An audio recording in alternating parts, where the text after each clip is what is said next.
Hi guys, welcome to Charities Papa USA, your number one channel. It's raining and I am going to work, guys. I'm going to work, but I don't know. I'm gonna try a little bit to camera towards the.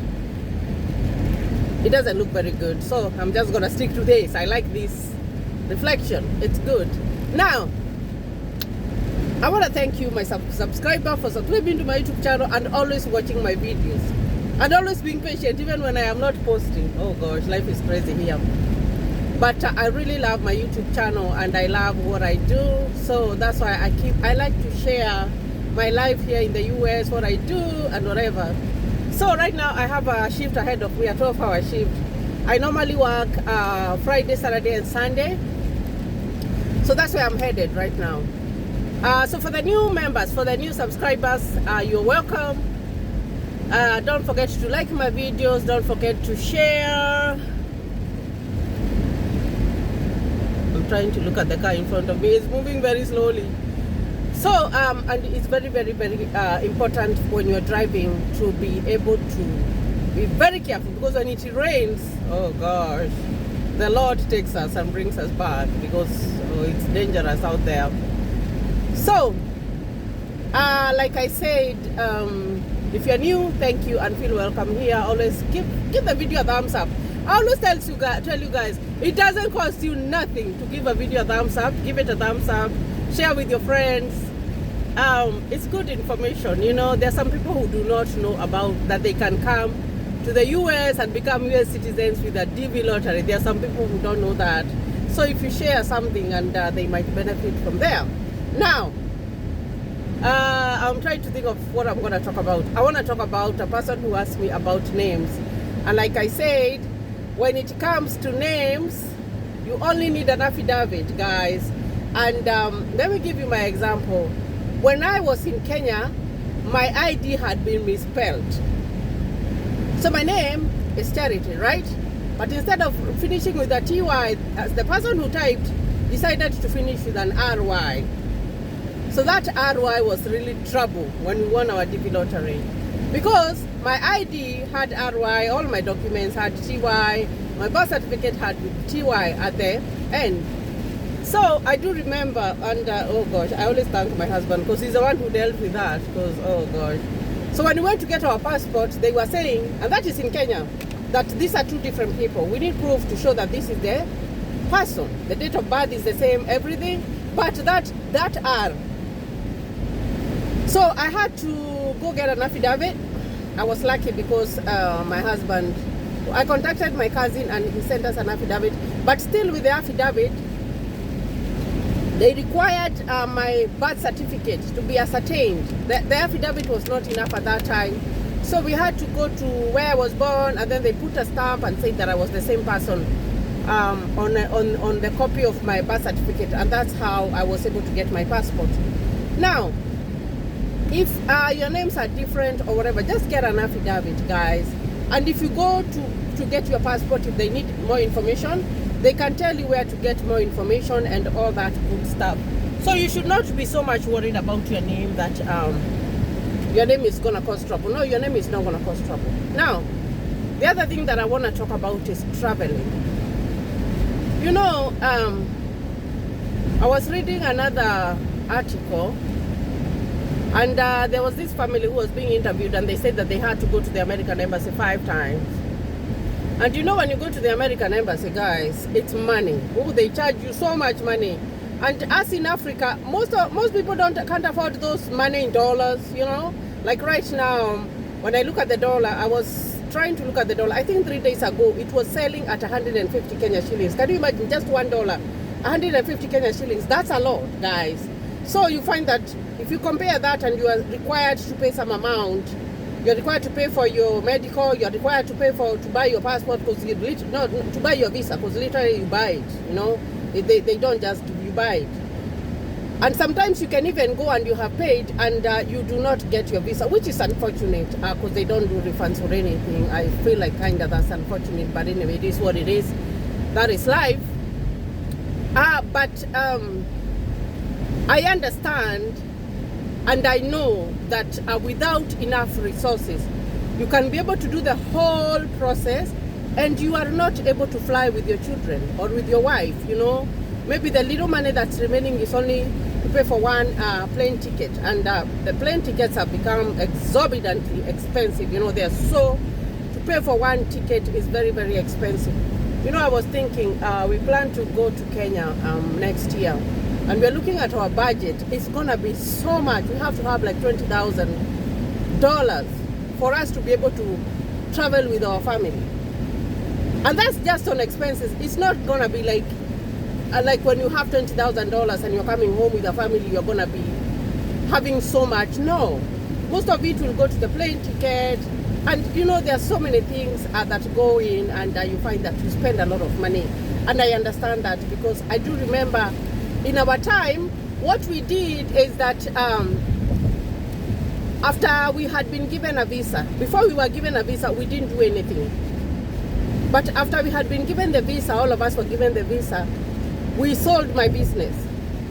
That one had to go. It was a very good business. I used to train people in hair. It was a good college that actually I saw one of my subscribers. She was my student, and she said I used to be my student. And I do remember her, Anne. I do remember you. You used to live in Umoja. Yeah, I do remember Anne very, very, very well when she said that she used to be my student. So we had to sell that. My husband had to sell a very nice car that he had. So we had to sell most of what that we had, so that we could raise the air ticket. And I do remember our daughter Christine was, at that time she was 4. So when we went to pay for the plane ticket, they said a certain amount. I think it was like 60,000 Kenya shillings at that point. But then when we went home and we stayed a little bit, they called us again and told us that we had to add, that she had to pay like a regular person, because she was 4. She had to pay like a regular person. So we needed to look for more money to add. And before even we got our visa, I do remember when we went for our medical, what happened is that we did, there's a test that they do, it's called a TB skin test, and I'm very allergic to that one. Actually, when I was injected, my whole hand like turned red, you know, and my son was the same. So I do remember when we went, they told us, for Francis was good, for Christine was, did they do, I can't remember if they did on Christine, I don't remember very well. But, so they said that we had to have a chest x-ray, and we hadn't planned that we were going to spend more money. So we ended up paying more to have the chest x-ray. I think I need all the full lights, because it is, you know, when it rains here, it becomes so foggy, you know.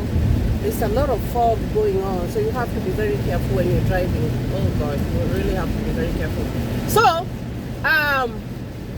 I do remember spending money at that juncture that we hadn't planned that we were gonna spend. And then, and you see, when we paid for a plane ticket, I think they had thought that because Christine was little, they were gonna charge her a little bit, but they didn't. What they did is that they told us to add some more, and we still needed her to add some more. And you know, we were worried when we were going, because we were saying, what if? Because there are always those doubts. What if we go and they don't grant us entry to the US? We always had that fear, because you don't know, you're going to an unknown. It's an unknown land that you're going to. You have sold everything. Like if they had denied us to enter the US, I don't know what we would have done, because we had sold everything. We had even sold our plates and cups, like everything we had sold. So we don't know what we would have done if they had told us go back, because it's not a wonder some people come in and they're told to go back. And I do understand at that juncture whereby the money is gone, you don't have to pay for your family and everything. But the good thing is that they normally give you an option. After you get your visa stamps, your passport stamps with the visas, because every member of the family, during the day of the interview, you will go. After the interview if you are given the green paper, they will send your visas on through the DHL. So that visa, that American visa that you have been given to travel, has got a 6-month grace period. So what I can advise someone as myself is, at that point that you got it, look for the little money that you can have and pay for your air ticket. One person, doesn't matter who comes, it can be the first African or whatever, so long as you have a visa, you won't be unless I don't know, sometimes it's, I wouldn't say that you can't be turned back, but the option of being turned back is, you're almost there. You're almost at the end of the tunnel, but you know, there's always that doubt. You know, America is different. And there's all this security stuff that they look at. You know, now, like I'm looking at even where I'm going to work, there's a lot of security. And I know you guys watch the news and you see that people are just crazy. You know, they just shoot people like, I don't know, I think people are just mental health. Because there is no way that you're going to wake up when you're a sane person and decide that you're going to wake up and go and kill a person. But security here is very, it's a concern. Like everywhere, there's a lot of security. So when you have your visa, you always have that doubt in your mind that we had, that are we going to be allowed? If you're not allowed, I do remember when that policeman, the immigration officer, when we were there and he said, welcome to America, oh my gosh, we were so relieved because we were just holding, you know, we were just there like you in suspense, not knowing whether they were going to grant us entry in Chicago. And it was raining. It was like this time. It was really raining and raining and raining. It was just bad because I do remember even during our journey, we had to sleep in the airport because the planes would not fly because the weather was so bad. So at that point, when we were told welcome to America, we were so happy. Oh my gosh, we didn't even remember that we had slept in the airport. No, we didn't. And we didn't even remember that we were not even understanding the kind of food that is, you know, that Americans order. So I do remember us walking to a McDonald's and that waiter was very impatient. So we wanted to know what to order and he just, oh gosh, some people are so rude. He just told us to stand aside and decide because there was a long queue there. So he didn't understand why we did not know like what to order. But you know, when you walk into an American restaurant, when you come from Africa, sometimes it's hard to know what to order. You won't know. You know, because like, and a good example is like the fries, you know, the potatoes that are fried, here they are called fries. Back home, we used to call them chips. So if you go and tell them chips, instead of giving you fries, they're going to give you the crunchy tomatoes, and the crunchy potatoes, because that's what they call them. Because the ones that are deep fried, they call them fries. But chips are the potatoes that are crunchy and they're hard. So, you know, so it's different when you're going to order. So we were worried. But thank God that we were able to come in and we didn't have any problems. Now, that's what I'm saying. Because your visa, that person is crazy. Why are they working there? Your visa is gonna be have a grace period of 6 months. Look for the little you have and come by yourself. Bring yourself here in the US, just by yourself.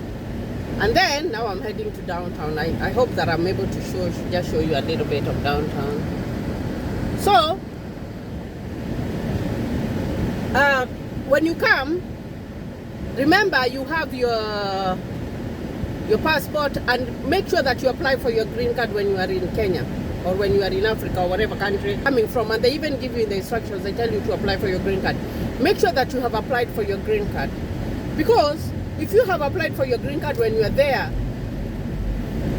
by the time you come in here, it's going to be an easier process, because it will be waiting for you. You might even come and find it at your host's address. So, and remember, there's another thing that I want to talk about when you talk about the host's address. I know that there are some people who have filled out and they got a host from, and then the host decided that they were not going to host them again. So they had to change their address. So if you change your address, please, the first thing that you do when you come here in the US is to go to the post office. Tell your host to take you to the post office and change your address. That way your information does not go to the wrong, to the host who wanted to host you earlier and then they decided that they were not gonna. See what I mean? So you can do that. Now, it's raining, but it looks beautiful. The only thing is that it's not very clear, but my mirrors are trying to do justice here. So when you come in by yourself, it's gonna be very easy. Come, you'll find your green card is waiting for you. Your host is gonna take you to go and get your social security card, and with your social security card, you can get a job. So you work hard, on your job, you can say, so let's assume you came within the first month of the 6 months. So you'll work for that month. And since you're living with your host and you're not paying any bills, you're going to be able to save enough and rent a little house. I always advocate for independence. Even if you're hosted, try to live with your host the minimum time you can. Don't spend 6-8 months on your host's house. It's not even healthy, you know. It's not, because, you know, the more people know each other, the more people start hating each other and all that. That happens. But it's good, even if you want to be hosted, stay with your host for like less than 1 year. That's important. I would say less than 1 year, but I don't even know what you will be doing in someone else's house for 1 year, because if you have a job, you can get even a cheap house. Now, the moment you get an apartment, there are so many shops here that sell like cheap things, and even sometimes your host might be kind enough, because there is always extra. This is a country of abundance, guys. So there's always extra. There is, maybe your host might have extra chairs, extra beds, or whatever. Don't just take those, whatever they give you, and start a life. It doesn't matter even if you start with one bed and you know, just a table. No, it doesn't matter. Us in our apartment, I do remember when we moved out, we only had mattresses, and we had a little table that Francis had bought in the garage sale. That was that table was, oh, downtown looks beautiful when it's raining. And we used to have 3 chairs, and we used to be 4. So I do remember my husband used to sit on the stairs when we were eating dinner, and he was fine, you know, and we survived.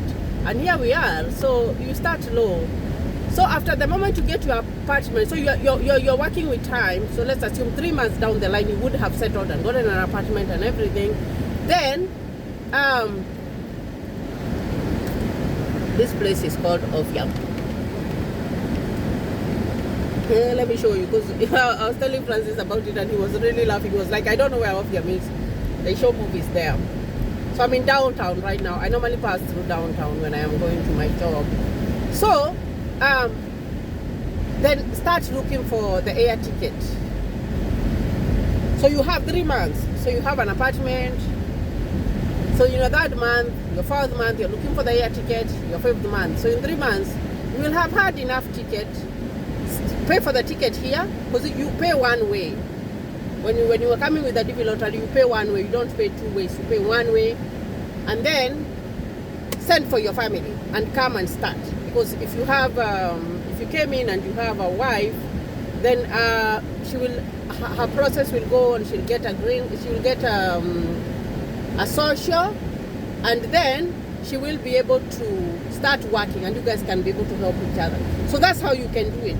But you cannot leave your family behind until their visa expires. No, you can't do that, because that's not right, and it's gonna cost you more money, you know. So you cannot let your visa to expire. You can't do that. So I'm putting my I hope that you guys can see, because there's a place that I want to show you guys, because there's some people who have come here in the US, or there's some people, indigenous people who live here, and they have decided to put their life into waste.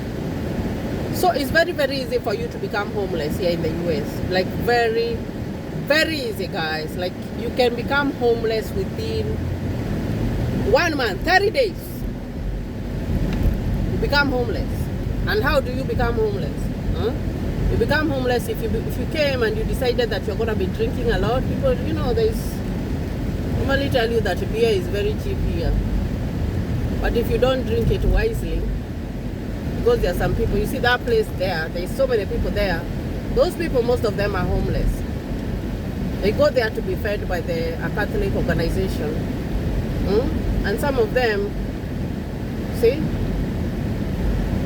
So you can become homeless. It's very, very easy to become homeless. I like to touch things that, it's not all about glory here in the US. It's about the choices that you make, because the choices that you make will make you when you come here in the US. So you have to be worried, very, very worried, because you can become homeless. When it's not raining, I'm going to take a video and show you clearly that even those people, they even sleep outside. They sleep outside on the road street. They're there. I think they like to stay there a lot, because there's near food. So when they wake up in the morning, they can go and be fed breakfast. And then they can go and be fed lunch, and they can go and be fed dinner, and then they can go and look. Of course, there are shelters, especially when it's very cold, that they can go to and sleep. But if you go to the shelter and it's closed, it's full because of so many people, then you won't have a place to go and sleep. So you end up sleeping outside. You know, there are those stories of people who are found to be under the garage. It's freezing, they're almost dead, you know, and, you know, the frostbite and all that. So it's good when you come, guys, like to be focused. Be focused. Don't drink and drive, you know, because if you get something called a driving under the influence, it's a ticket. It's a very big one that you have to go to court. And you get several of those. First of all, they take away your license. And in most states here, you have to have your car to drive, guys. Especially if you're living in a state like this one. If you go to a state like Missouri, you will need to have your own car to drive to go to work. Those are your feet.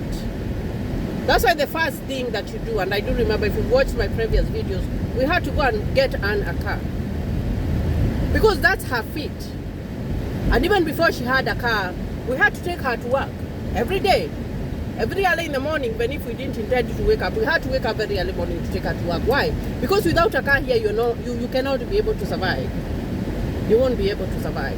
So if you make a mistake and you get that DUI and they start taking away your license, or you start having those fines, or maybe even it's not a DUI, it's just like you have so many tickets, the insurance companies are gonna refuse to take you as their client because they see you as a high-risk driver.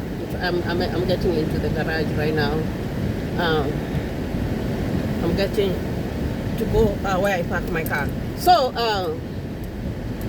they're going to refuse. So if you don't have any piece of transportation, who is going to be picking you up all the time to take you to work? Nobody.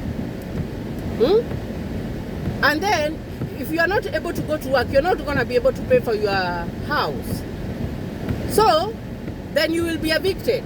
Then when you are evicted, here there is no your uncle that's going to help you, or your grandmother, or anybody.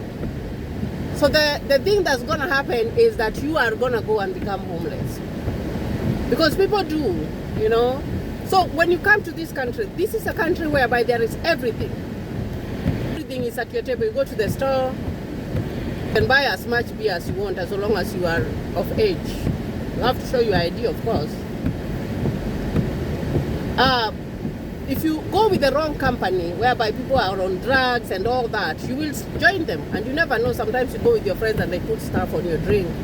And then you will never know when you are addicted. Even your kids, make sure that you know where they are going. Like my children, I don't allow them to go for sleepovers. No matter what, they are not going to leave that house and go for sleepovers. And that's a conversation. It's always a debate in our house. But right now they stopped asking because we don't budge. When it comes to a sleepover, we are not going to let them. Because that's where they go. You don't know where they went. You don't know what they drank or what they ate. For me and Francis, we say that our children, if they ever, we pray for success and everything for them. But if someone chooses to get lost, it's not going to be on us. It's going to be after they have left our home, you know, when they are older, but not when they are younger. Because it's our responsibility to take care of them. So there are so many things that you have to know when you come to live here, that you can mess up and at the same time you can be prosperous. And I like to talk about these things because I am a mom, and I've seen young people, they come, they decide they're not going to go to school because someone is telling you there is no point of becoming a nurse or going to get that degree to become an engineer, because even when you're paid low, even when you go to work as an aide, you can work so many hours and get the same money as the nursemaid. Yes, you can. I'm not saying that you cannot, but you will end up working so many hours. The nurse can be able to go to work for 3 days and they're good. You know, they rest for the other weeks. So what do I mean? I mean that when you come here, it doesn't matter whether you came with a green card, you came as a student, or however that you came. Please remember where you came from. Please remember that it takes only a flash of a second for your life to turn upside down. And here you cannot hide because your social speaks for you. When they enter your social, they do your criminal background, they will know, have you been a drunkard? How many DUIs have you gotten? All that stuff. Are you sex offender, all that places. So when you come in, you have to know that. And you have to know that you have to live a virtuous life. I call it a virtuous life. Because if you want to excel, then you have to do that. I know people who have wasted their time. They came like 30 years ago. They have done nothing. They are running at this time because they are seeing other people are coming and they are doing things, you know. So you don't want to look behind and see. You want to look behind 20 years down the line, 10 years down the line and see, this is where I was when I started and this is where I am. This is what I have achieved. Because this country gives you all the opportunities, guys. You want to go to school, even if you're 40 years old, you will go to school. You want to get a good job, go to school, get a good job. You want to work hard, even if you know you don't have, you don't want to go to school, then you can work hard. You want to start a business, you can do all that. But at the same time, you always have to look at the other side. So guys, thank you for watching this video. I hope that it's going to be helpful. We'll talk some more. I'm going to go to work, and I wish you all the best in whatever that you're doing. If you haven't filled your DV lottery, please do fill it out, because it changes life. It changed mine and my family's, and I pray for you all the time. So thank you and God bless you.